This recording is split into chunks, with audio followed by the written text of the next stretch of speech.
ओम परमात्मने नमः। 23वें अध्याय में तितिक्षु ब्राह्मण का इतिहास। श्री सुखदेव जी कहते हैं कि परीक्षित, वास्तव में भगवान की लीला कथा ही श्रवण करने योग्य है। वे ही प्रेम और मुक्ति के दाता हैं।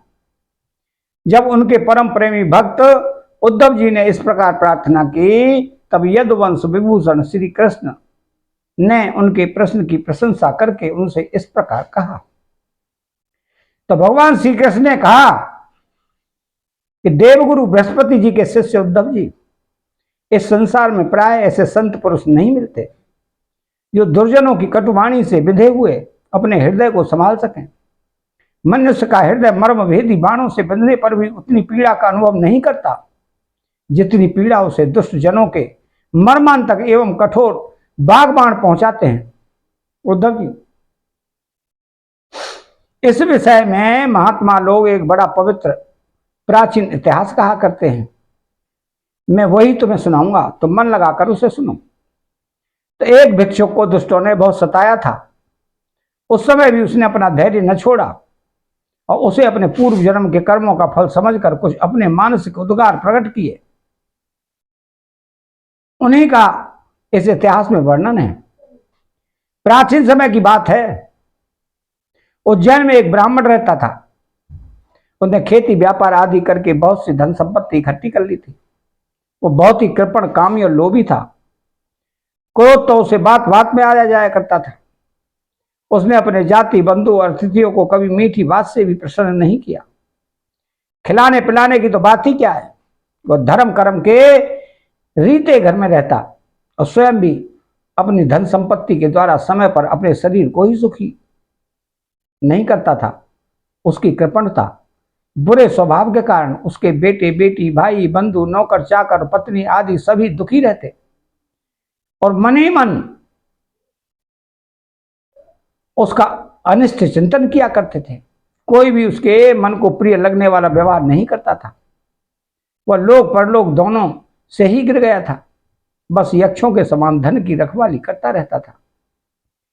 उस धन से वह न तो धर्म कमाता था और न भोग ही भोगता था। बहुत दिनों तक इस प्रकार जीवन बिताने से उस पर पंच महायज्ञ के भागी देवता बिगड़ उठे। उदार उद्धव जी,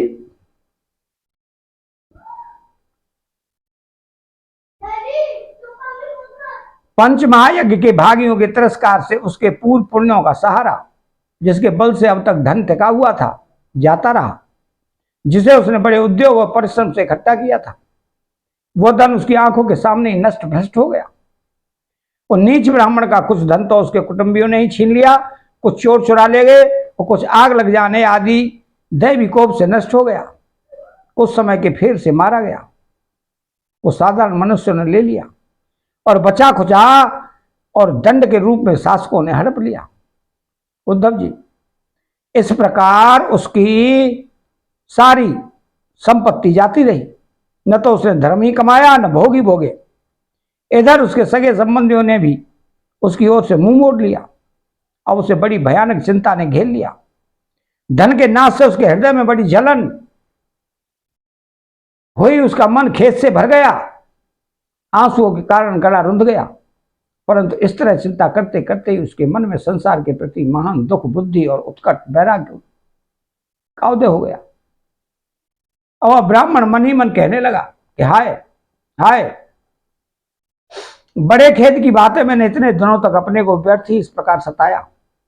जिस धन के लिए मैंने सर तोड़ परिश्रम किया, वह न तो धर्म कर्म में लगा और न मेरे सुख भोगने के ही काम। प्राय देखा जाता है कि कृपण पुरुषों को धन से कभी सुख नहीं मिलता। इस लोक में तो वे धन कमाने और रक्षा की चिंता से जलते रहते हैं और मरने पर धर्म न करने के कारण नरक में जाते हैं। जैसे थोड़ा सा भी कोढ़ सर्वांग सुंदर स्वरूप को बिगाड़ देता है, वैसे ही तनिक सा भी लोग यशस्वियों के शुद्ध यश और गुणियों के प्रशंसनीय गुणों पर पानी फेर देता है। धन कमा लेने पर उसको बढ़ाने, रखने एवं खर्च करने में तथा उसके नाश और उपभोग में जहां देखो वही निरंतर परिश्रम, भय, चिंता और भ्रम का ही सामना करना पड़ता है। चोरी, हिंसा, झूठ बोलना, दंभ, काम, क्रोध, गर्व, अहंकार, भेद बुद्धि, वैर, अविश्वास, स्पर्धा, लंपटता, जुआ और शराब, ये 15 अनर्थ मनुष्यों में धन के कारण ही माने गए हैं। इसलिए कल्याणकामी पुरुष को चाहिए कि वह स्वार्थ एवं परमार्थ के विरोधी अर्थ नामधारी अनर्थ को दूर से ही छोड़ दे। भाई, बंधु, स्त्री, पुरुष, माता पिता, सगे संबंधी जो स्नेह बंधन से बंधकर बिल्कुल एक हुए रहते हैं, सबके सब कोड़ी के कारण इतने फट जाते हैं, तुरंत एक दूसरे के शत्रु बन जाते हैं। ये लोग थोड़े से धन के लिए भी क्षुब्ध और क्रुद्ध हो जाते हैं, बात ही बात में सौहार्द संबंध छोड़ देते हैं, लात डांट रखने लगते हैं और एकाएक प्राण लेने देने पर उतारू हो जाते हैं, यहां तक एक दूसरे का सर्वनाश कर डालते हैं। देवताओं के भी प्रार्थनीय मनुष्य जन्म को और उसमें भी श्रेष्ठ ब्राह्मण शरीर प्राप्त करके जो उसका अनादर करते हैं और अपने सच्चे स्वार्थ परमार्थ का नाश करते हैं, वे अशुभ गति को प्राप्त होते हैं। यह मनुष्य शरीर मोक्ष और स्वर्ग का द्वार है। इसको पाकर भी ऐसा कौन बुद्धिमान मनुष्य है जो अनर्थों के धाम धन के चक्कर में फंसा रहे। जो मनुष्य देवता, ऋषि, पितर, प्राणी, भाई, जाति, कुटुंबी और उनके दूसरे भागीदारों को उनका भाग देकर संतुष्ट नहीं रखता, न स्वयं ही उनका उपभोग करता है, वो यक्ष के समान। धन की रखवाली करने वाला कृपण तो अवश्य ही अधोगति को प्राप्त होता है। मैं अपने कर्तव्य से च्युत हो गया हूं। मैंने प्रमाद में अपनी आयु, धन और बल पौरुष खो दिए। विवेकी लोग जिन साधनों से मोक्ष तक प्राप्त कर लेते हैं, उन्हीं को मैंने धन इकट्ठा करने की व्यर्थ चेष्टा में खो दिया। अब बुढ़ापे में मैं कौन सा साधन करूंगा। मुझे मालूम नहीं होता कि बड़े बड़े विद्वान भी धन की व्यर्थ तृष्णा से निरंतर क्यों दुखी रहते हैं। हो न हो, अवश्य यह संसार किसी की माया से अत्यंत मोहित हो रहा है। यह मनुष्य शरीर काल के विकराल गाल में पड़ा रह हुआ है। इसको धन देने वाले देवताओं और लोगों से, भोग वासनाओं और उनको पूर्ण करने वालों से तथा पुनः पुनः जन्म मृत्यु के चक्कर में डालने वाले सकाम कर्मों से लाभ ही क्या है। इसमें संदेह नहीं कि सर्वदेव स्वरूप भगवान मुझ पर प्रसन्न है। तभी तो उन्होंने मुझे इस दशा में पहुंचाया है, मुझे जगत के प्रति है दुख, बुद्धि और वैराग्य दिया है। वस्तुतः वैराग्य ही संसार सागर से पार होने के लिए नौका के समान है। मैं अब ऐसी अवस्था में पहुंच गया हूं, यदि मेरी आयु शेष हो तो मैं आत्मलाभ में ही संतुष्ट रहकर अपने परमार्थ के संबंध में सावधान हो जाऊंगा। अब जो समय बच रहा है उसमें अपने शरीर को तपस्या के द्वारा सुखा डालूंगा। तीनों लोकों के स्वामी देवगण मेरे इस संकल्प का अनुमोदन करें। अभी निराश होने की कोई बात नहीं है, क्योंकि राजा खडवांग ने तो 2 घड़ी में ही भगवत धाम की प्राप्ति कर ली थी। भगवान श्री कृष्ण कहते हैं कि उद्धव जी, उस उज्जैन निवासी ब्राह्मण ने मन ही मन इस प्रकार निश्चय करके मैं और मेरेपन की गांठ खोल दी। इसके बाद वह शांत होकर मौनी सन्यासी हो गया। अब उसके चित्त में किसी भी स्थान, वस्तु या व्यक्ति के प्रति आसक्ति न रही। उसने अपने मन, इंद्रिय और प्राणों को वश में कर लिया। वह पृथ्वी पर स्वच्छंद रूप से विचरने लगा। वह भिक्षा के लिए नगर और गांव में जाता अवश्य था, पर इस प्रकार जाता था कोई इसे पहचान न पाता था। उद्धव जी, वह भिक्षुक अवधूत बहुत बूढ़ा हो गया था। दुष्ट उसे देखते ही टूट पड़ते और तरह तरह से उसका तिरस्कार करके उसे तंग करते। कोई उसका दंड छीन लेता तो कोई भिक्षा पात्र झपट ले जाता, कोई कमंडल उठा ले जाता तो कोई आसन, रुद्राक्ष, माला और कंधाई लेकर भाग जाता।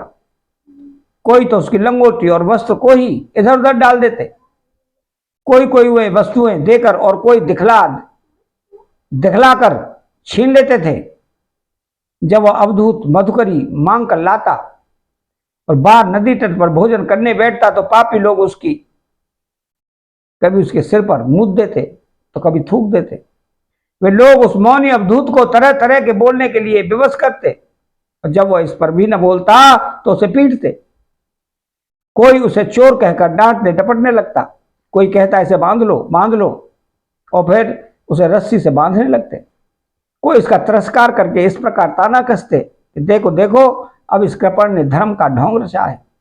धन संपत्ति जाती रही, स्त्री पुत्रों ने घर से निकाल दिया, तब इसने भीख मांगने का रोजगार लिया है। ओहो, देखो तो सही, यह मोटा तगड़ा भिखारी धैर्य में बड़े भारी पर्वत के समान है। यह मौन रहकर अपना काम बनाना चाहता है। सचमुच है, बगुले से भी बढ़कर ढोंगी और दृढ़ निश्चयी है। कोई इस अवधूत की हंसी उड़ाता तो कोई इस पर अधोवायु छोड़ता। जैसे लोग तोता, मैना आदि पालतू पक्षियों को बांध लेते या पिंजड़े में बंद कर लेते हैं, वैसे ही उसे भी वो लोग बांध देते और घरों में बंद कर देते, किंतु सब कुछ चुपचाप सह लेता। उसे कभी ज्वर आदि के कारण दैहिक पीड़ा सहनी पड़ती, कभी सर्दी गर्मी आदि से दैवी कष्ट उठाना पड़ता, कभी दुर्जन लोग अपमान आदि के द्वारा उसे भौतिक पीड़ा पहुंचाते, परंतु व्यक्तियों के मन में इससे कोई विकार न होता। तो समझता कि यह सब मेरे पूर्व जन्म के कर्मों का फल है और इसे मुझे अवश्य भोगना पड़ेगा। यद्यपि नीच मनुष्य तरह तरह के तिरस्कार करके उसे उसके धर्म से गिराने की चेष्टा किया करते, फिर भी वो बड़ी दृढ़ता से अपने धर्म में स्थिर रहता और सात्विक धैर्य का आश्रय लेकर कभी कभी ऐसे उद्गार प्रकट किया करता। ब्राह्मण कहता, मेरे सुख अथवा दुख का कारण न ये मनुष्य, न देवता, न शरीर है, न ग्रह कर्म एवं काल आदि ही है। श्रुतियां महात्मा जन मन को इसका परम कारण बताते हैं। मन ही इस सारे संसार चक्र को चला रहा है। सचमुच यह मन बहुत बलवान है। इसी से विषयों और उनके कारण, गुणों और उनसे संबंध रखने वाली वृत्तियों की सृष्टि की है। उन वृत्तियों के अनुसार ही सात्विक, राजस और तामस अनेकों प्रकार के कर्म होते हैं और कर्मों के अनुसार ही जीव की विविध गतियां हैं। मन ही समस्त चेष्टाएं करता है। उसके साथ रहने पर भी आत्मा निष्क्रिय ही है। वह ज्ञान शक्ति प्रधान है, मुझ जीव का सनातन सखा है और अपने अलुप्त ज्ञान से सब कुछ देखता रहता है। मन के द्वारा ही उसकी अभिव्यक्ति होती है। जब वह मन को स्वीकार करके उसके द्वारा विषयों को भोगता बन बैठता है, तब कर्मों के साथ आसक्ति होने के कारण वह उनसे बन जाता है। दान, अपने धर्म का पालन, नियम, यम, वेदाध्ययन, सत्कर्म और ब्रह्मचर्य आदि श्रेष्ठ व्रत, इन सब का अंतिम फल यही है कि मन एकाग्र हो जाए, भगवान में लग जाए। मन का समाहित हो जाना ही परम योग है। जिसका मन शांत और समाहित है, उसे दान आदि समस्त सत्कर्मों का फल प्राप्त हो चुका है। अब उनसे कुछ लेना बाकी नहीं है। और जिसका मन चंचल है अथवा आलस से अभिभूत हो रहा है, उसको इन दान आदि शुभ कर्मों से अब तक कोई लाभ नहीं हुआ है। सभी इंद्रियां मन के वश में है। मन किसी भी इंद्रिय के वश में नहीं है। यह मन बलवान से बड़ी हुई बलवान अत्यंत भयंकर देव है। जो इसको अपने वश में कर लेता है, वही देव देव इंद्रियों का विजेता। सचमुच मन बहुत बड़ा शत्रु है।